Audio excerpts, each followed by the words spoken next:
c'est une entreprise, vous, que vous avez reprise il y a 4 mois. Elle est vieille d'une 30aine d'années, cette entreprise. Et vous êtes, vous m'avez dit, un peu créatrice dans l'âme. Et cette fois, votre secteur d'activité, parce que vous avez déjà œuvré dans différents secteurs, c'est l'optimisation des entreprises dans leurs coûts et leurs achats. Est-ce que vous pouvez préciser?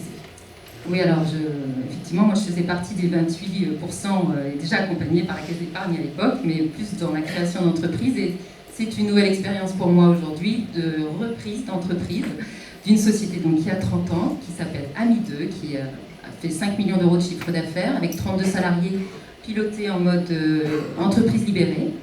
Ça, c'est mon cédant qui l'avait mis en place. Moi, je le découvre aussi.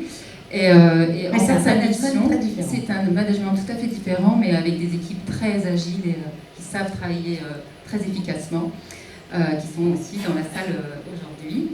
Et notre mission est effectivement d'accompagner, enfin de soulager les entreprises de leurs contraintes achats en agissant sur tous les postes de dépenses, à la fois en les mettant en relation avec notre panel de fournisseurs, de 150 fournisseurs chez qui nous avons négocié des prix préférentiels, en les accompagnant sur les mises en concurrence, sur les appels d'offres, sur les outils pour mesurer leurs achats, notamment les achats dits sauvages, vous savez, la carte bleue du dirigeant qui circule pour les feuilles de papier supplémentaires, etc. On dit de nous qu'on est le hockey Google des dépenses en entreprise pour les accompagner sur tout type d'achat. Et vous dites, vous aussi, les réseaux, c'est important, même dans votre domaine. Moi, depuis les débuts, d'abord, j'ai été accompagnée par Normandie Pionnière il y a 10 ans. Voilà, je suis depuis les débuts avec Climate Challenge parce que je suis pas féministe. J'ai eu un associé homme avec qui j'ai beaucoup développé, donc la mixité est très importante. Mais c'est fou comme on est toujours obligé parfois, nous les femmes, de dire je ne suis pas féministe. Oui, non, mais pour dire militante malgré tout. Parce que j'ai 2 filles qui ne pourraient pas s'entendre dire que parce qu'elles sont femmes, elles ne peuvent pas faire comme tout le monde, même sans dire les hommes. Donc je prêche vraiment cette parole de dire l'entrepreneuriat et le fait d'être femme, c'est pas une question. Et justement, vous dites on n'est pas que des faire-valoir, on est des chefs d'entreprise et on a aussi envie de gagner de l'argent.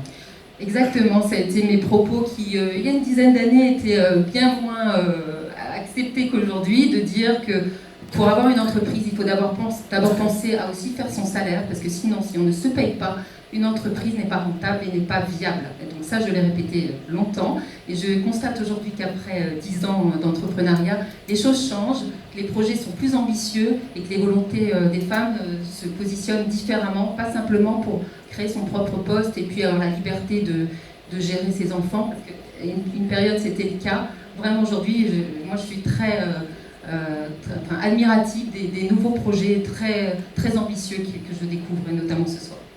Alors, Bruno Goré, je vais vous donner cette enveloppe, voilà, pour nous dire... Alors, j'ai juste insisté sur un point, on parle souvent de charge mentale pour les femmes. C'est un concept qui apparaît beaucoup, mais qui est quand même il faut que les hommes fassent attention à ça. Vraiment, voilà, messieurs. Le message est passé hier, j'étais aux rencontres des aides de BPCE, visiblement il y a un sujet autour de ça, et c'est un vrai sujet.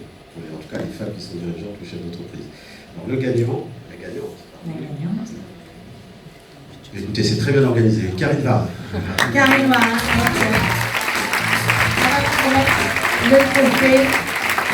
Mais néanmoins, je vais demander à Christian Bojac, je crois qu'il est ici, voilà, de venir chercher les prix que vous allez remettre à Ellery Maitland pour French Normandie, monsieur.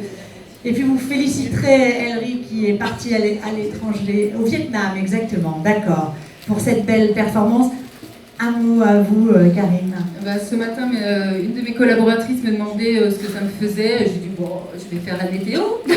Mais en fait, je suis très très fière d'être ici et de représenter l'entrepreneuriat au féminin et toute mon entreprise. Bravo à vous. Bravo.